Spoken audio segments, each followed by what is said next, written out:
Hey everybody, and welcome to this edition of Tmac's Teachable Moments. We're going to try something new this week. Let us know what you think.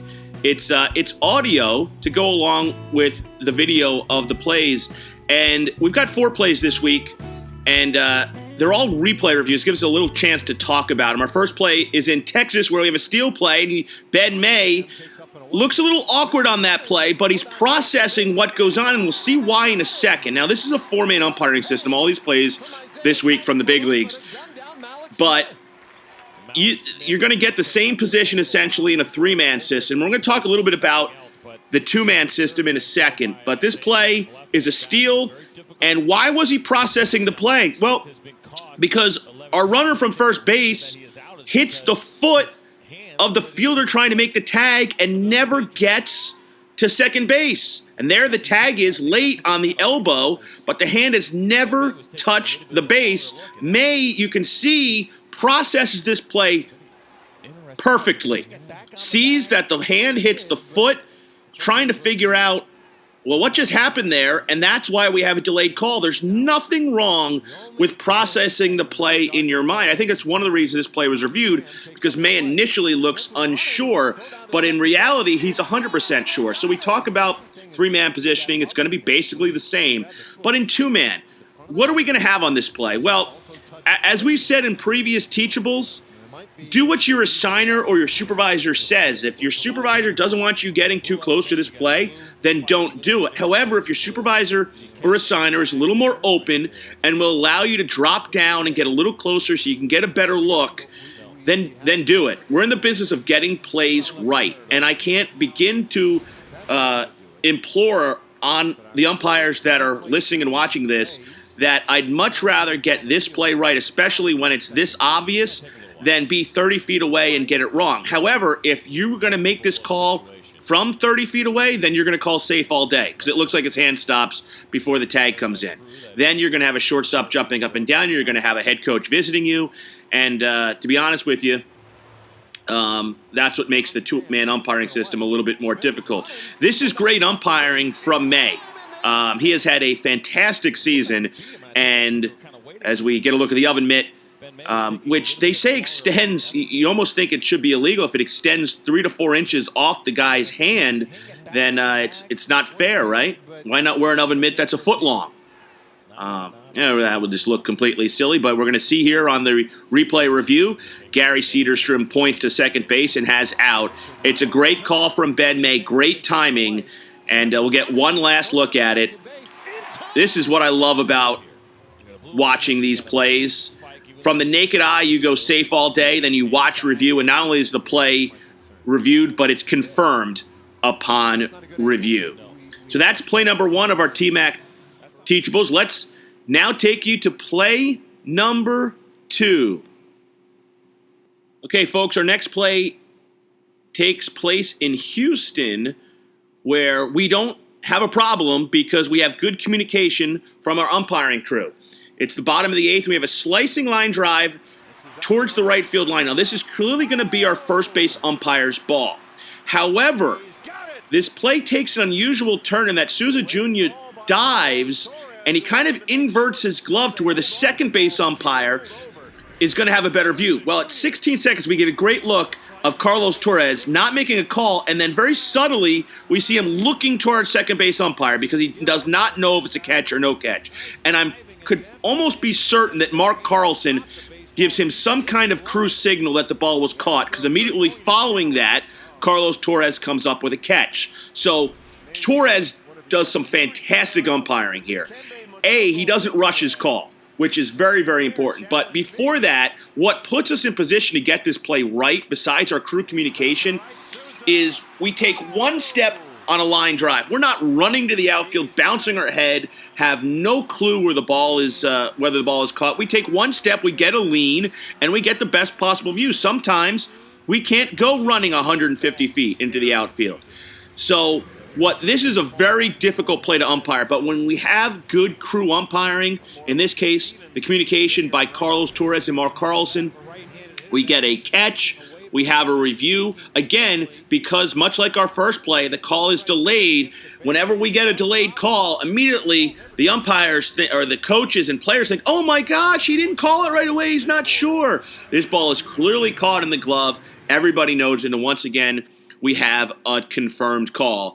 And just another piece of fantastic umpiring by some of the MLB guys from this past weekend. So, you know what makes umpiring difficult is when you have two things happen at the same time. They say any umpire can separate one thing, a good umpire can separate two, and a great umpire can separate three. And what we're talking about is a play like this that we have in St. Louis, where there are three things going on at the same time. First of all, we have a line drive, fair foul decision. Then we have potential catch, no catch. And then we have two more things going on. Does the fielder touch the base, or does he touch the runner before the runner gets back to first? This is the play that you're always glad it doesn't happen to you. And when it does, it separates the wheat from the chaff.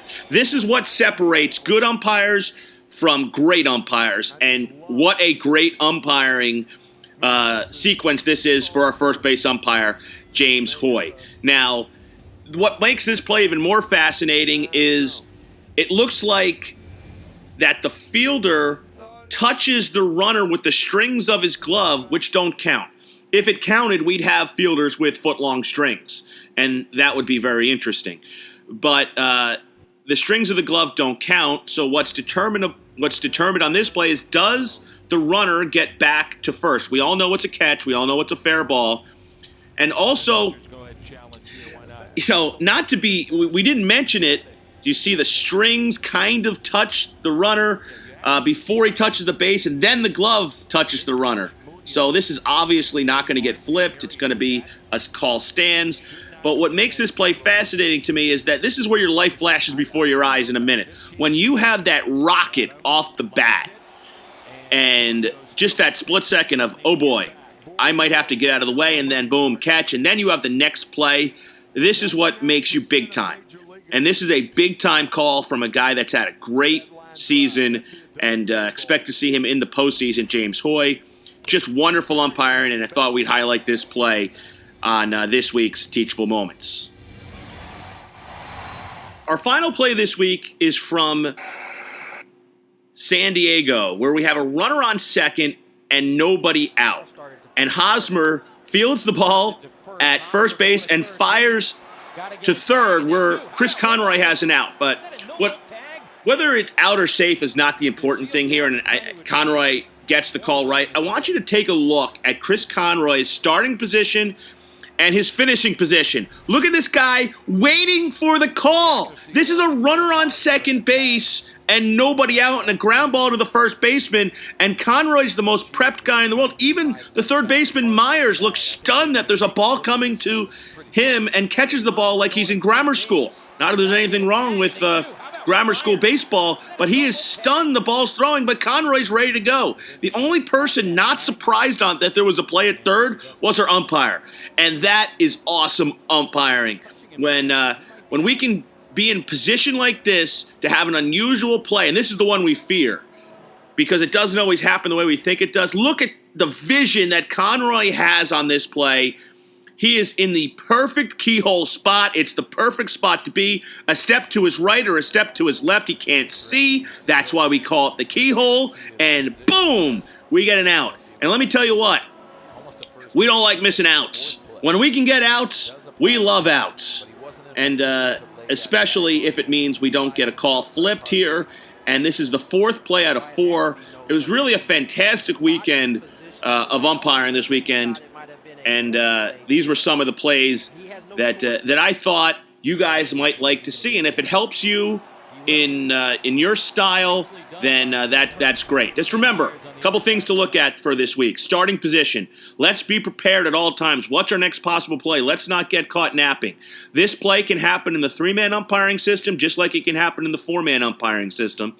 And if you're in two-man, it can happen there as well. It's going to be a little more difficult. You're going to be in the middle of the infield on the third base side, and you're going to have to chest the ball and make sure that you always follow where the ball is going, because if you turn and look to third, that ball's going to hit you in the back of the head. So this play is a little more difficult, but in two-man, if it looks like an out, call it an out. This is just great umpiring. I could watch this play all day. This is what makes umpiring fun. When you see a play, call a play, especially it's unusual like this one. Great umpiring from Chris Conroy. Well, folks, I hope you enjoyed this edition of Tmac's Teachable Moments. We're going to try to do some more audio for you going forward as we bring you some great umpiring and teachable situations from the world of baseball. Until next time, happy umpiring, everyone.